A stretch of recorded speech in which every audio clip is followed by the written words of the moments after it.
Hello, कैसे हैं आप सब। आज हम बात करेंगे हमारा नेक्स्ट टॉपिक जिसका नाम है कंजर्वेशन ऑफ मोमेंटम। पिछली क्लास में हमने देखा था थर्ड लॉ ऑफ मोशन, आज हम करेंगे कंजर्वेशन ऑफ मोमेंटम। सबसे पहले हम इसकी देखेंगे डेफिनेशन, कंजर्वेशन ऑफ मोमेंटम होता क्या है। तो सबसे पहले इसकी डेफिनेशन देख लेते हैं एक बार, उसके बाद में हम इसका करेंगे मैथमेटिकल डेरिवेशन। डेफिनेशन क्या है, द सम ऑफ मोमेंटा। अब देखो ये मोमेंटा क्या है, ये होता है इसका प्लूरल। मोमेंटम होता है हमेशा सिंगुलर, मोमेंटा होता है प्लूरल। तो ये क्या होगा, the sum of momenta of two object before collision is equal to the sum of momenta after the collision provided there is no external unbalanced force acting on them. कि अगर कोई दो ऑब्जेक्ट हैं, उनका जो सम होगा दोनों का मोमेंटम का, यानी M A U A M B U B, इन दोनों का जो सम होगा वो कोलिजन से पहले और जो कोलिजन के बाद में जो मोमेंटम आएगा वो इक्वल होगा। लेकिन एक कंडीशन है कि इसके ऊपर एक्सटर्नल फोर्स कोई भी नहीं होनी चाहिए, यानी हम बाहर से इसके ऊपर कोई फोर्स नहीं लगाएंगे। तो इसको हम करेंगे अभी मैथमेटिकल डेरिवेशन इसका।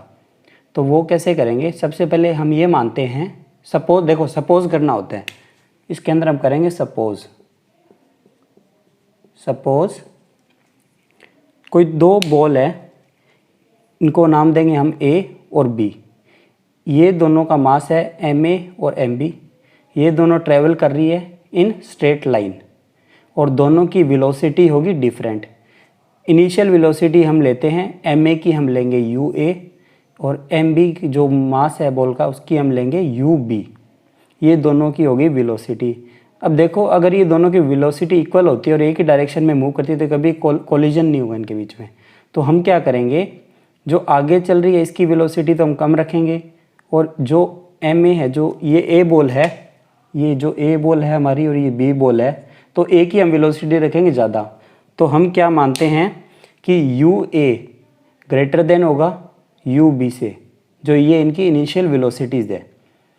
अब हुआ क्या, जैसे जैसे टाइम बीता इसकी वेलोसिटी ज़्यादा है तो ये क्या इसको टच करेगी, टच यानी इसको कोलिजन होगा इन दोनों के बीच में। जैसे ही ये दोनों आपस में टकराएंगे तो जैसे ही टकराने के बाद में क्या होगा, टक्कर होगी तो ये बाद में दूर दूर हो जाएंगे। लेकिन जो ये इनका पीरियड है टकराने का, जो कोलिजन का टाइम होगा वो होगा सिर्फ टी, स्मॉल टी आप बोल सकते हो, बहुत ही छोटा पीरियड होगा जिसके अंदर ये दोनों टकराते हैं। जब ये टकराते हैं तो ये दोनों एक दूसरे के ऊपर कुछ फोर्स लगाते हैं। और आपने एक बात बताओ, थर्ड लॉ ऑफ मोशन में क्या था।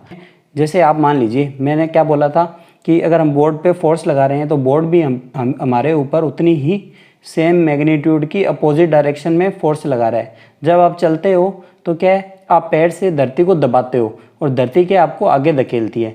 तो ये क्या है हमारा थर्ड लॉ ऑफ मोशन, यानी जो फोर्स अप्लाइड होगी वो इक्वल होगी, लेकिन उसकी जो डायरेक्शन है वो हमेशा होगी अपोजिट। तो यहाँ पर क्या हुआ, टी टाइम के लिए टकराए और इन्होंने एक दूसरे के ऊपर फोर्स अप्लाई की। और ये फोर्स क्या है, जो ए बॉल है जो बी पर फोर्स लगाएगा उसको हम बोल लेंगे एफ ए बी। देखो ए अगर पहले आ रहा है तो होगा ए एक्सर्ट फोर्स ऑन बी, और बी पहले आ रहा है तो बी एक्सर्ट फोर्स ऑन ए। यानी इस एफ ए बी का मतलब होगा ए बी पर जो फोर्स लगा रहा है, और एफ बी ए का मतलब होगा जो बी ए पर लगा रहा है। समझ गए, इजी है। देखो टकरा गए, फोर्स लगाई, आपस में दूर हो गए। अब हुआ क्या, टकराने के बाद में इन दोनों की वेलोसिटी हो गई चेंज। अब हम बात करेंगे फाइनल वेलोसिटी। ये देखो टकराने से जस्ट पहले की वेलोसिटी है इनिशियल यू ए और यू बी।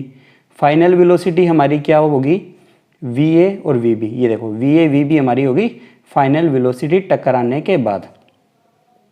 अब देखो ये दोनों टकरा गए, इधर ये स्टार्टिंग और इनिशियल वेलोसिटी हम सबको पता चल गई। और हमने ये भी देख लिया फोर्स क्या लग रही है, एफ ए बी, यानी ए जो बी पर लगा रहा है, और एफ बी ए जो बी ए पर लगा रहा है। आप सबको फोर्स बराबर मास इंटू एक्सीलरेशन ये तो पता होगा, और ये आप अपने ने कहाँ देखा था, ये हमने देखा था सेकंड लॉ ऑफ मोशन के अंदर।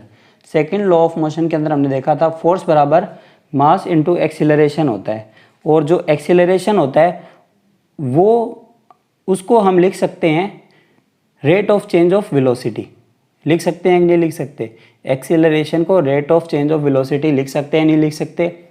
और आपको मैंने एक इक्वेशन बताई थी v बराबर u प्लस ए टी, उसके अंदर हम क्या करते हैं v बराबर u प्लस ए टी, उसके अंदर हम क्या करते हैं v minus you upon T बराबर a। इसको हम क्या यहाँ पर लिख देते हैं एक ही जगह, इसको यहाँ पर रिप्लेस कर दिया। और अब देखो फोर्स हमें पता है क्या लग रही है, एफ ए बी। देखो अब ए लगा रहा है बी के ऊपर, तो ये एक ए बॉल की बात हो रही है ना। देखो जो फोर्स एफ ए बी है वो ए लगा रहा है बी के ऊपर, तो क्या होगा एफ ए बी एक तरह से बॉल ए की बात हो गई, और ए का मास क्या है एम ए, इसकी फाइनल वेलोसिटी क्या है वी ए, कोलिजन के बाद की इनिशियल क्या है यू ए, और कितने टाइम के लिए टकराया टी टाइम के लिए टकराया था।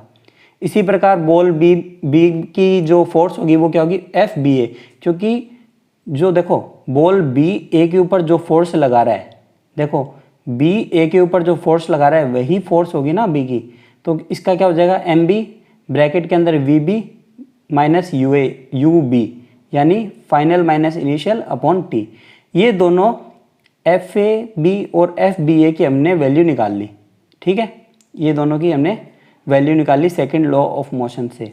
और हमारा जो थर्ड लॉ ऑफ मोशन मैंने आपको बताया क्या बोल रहा था कि ये दोनों फोर्स हैं वो इक्वल एंड अपोजिट डायरेक्शन में लगती है, यानी दोनों की फोर्स कोलिजन बराबर था, ठीक है। अब हुआ क्या, एफ ए बी बराबर माइनस एफ बी ए होगा, क्योंकि देखो इक्वल है लेकिन अपोजिट है, तो इसलिए क्या आ गया माइनस आ गया। अपोजिट है इसलिए यहाँ पे आ गया माइनस, इक्वल है लेकिन अपोजिट है तो माइनस आ गया। हम क्या करेंगे, हमने देखो एफ ए बी और एफ बी ए की वैल्यू निकाल रखी है, सिंपल सी बात है, इन वैल्यूज़ को यहाँ पे रखेंगे, टी से टी कट जाएगा, काट देते हैं। चलो पेन चेंज करता हूँ एक बार, रुको रेड पेन लेते हैं। ये हमने टी से टी काट दिया, जब टी से टी कट गया तो हमारे पास ये बच गया।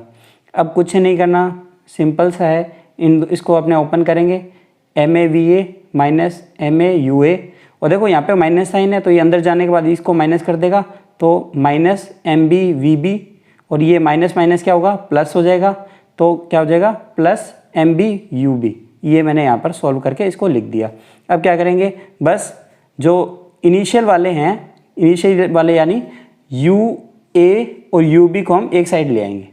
अब देखो यहाँ पे क्या है, ये हमारा यू ए और ये यू बी, इनको आप एक साइड कर लो, जैसे ये माइनस है तो इसको इधर ले आओ, और फाइनल वेलोसिटी ये दोनों की है, इसको आप इधर ले जाओ, तो हमारी क्या है ये इक्वेशन आ जाएगी। हमने ये देखा कि जो कोलिजन से पहले का जो मोमेंटम है यानी M A U A plus M B U B, वो बराबर आ रहा है किसके, कोलिजन के बाद का मोमेंटम, जब वेलोसिटी हो गई वी ए और वी बी, यानी M A V A plus M B V B. तो ये तो हो गया हमारा इनिशियल मोमेंटम, ये होगा हमारा फाइनल मोमेंटम, और ये दोनों क्या आ रहे हैं, ये दोनों आ रहे हैं इक्वल।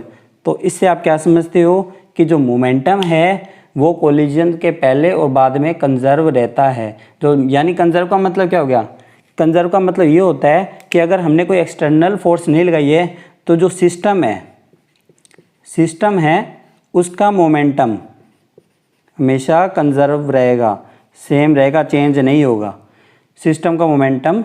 अब सिस्टम क्या है, देखो सिस्टम का मतलब क्या है, एक आप जैसे लैब में जाते हो तो आपका एक अपरेटस होता है, वो एक सिस्टम है। यहाँ पर अपना सिस्टम क्या है, ये दो बॉल्स हैं, इनके बार का, बस बार की बात नहीं करेंगे, सिर्फ ये दो बॉल की हम बात करेंगे, तो ये हमारा क्या है एक सिस्टम है। तो इसके सिस्टम का जो मोमेंटम है वो हमेशा रहेगा कंजर्व। इनिशियल ले लो, आप फाइनल ले लो, आपने देखा इक्वल है। तो इसी के साथ हमारा ये टॉपिक कंप्लीट होता है, जिसके अंदर हमने सबसे पहले देखा था first law of motion, second law of motion, third law of motion, और आज हमने देखा कंजर्वेशन ऑफ मोमेंटम। और उससे भी पहले हमने देखा था बैलेंस्ड एंड अनबैलेंस्ड फोर्सेस क्या होती है, क्योंकि देखो यहाँ पे हम बात करें एक्सटर्नल अनबैलेंस्ड फोर्स वगैरह की, तो ये सब आप अगर देखना चाहते हैं तो प्लीज़ मेरे वीडियोस को आप चेकआउट कीजिएगा। मैंने क्या है first, second, third law of motion पे वीडियोस बना रखी है पहले, तो प्लीज़ अगर आपको नहीं पता इनके बारे में तो आप उनको देख लीजिएगा। और सेकंड लॉ ऑफ मोशन का मैथमेटिकल डेरिवेशन भी मैंने दिया हुआ है, अच्छे से समझा रखा है, तो उन वीडियोस को भी आप चेकआउट कीजिएगा।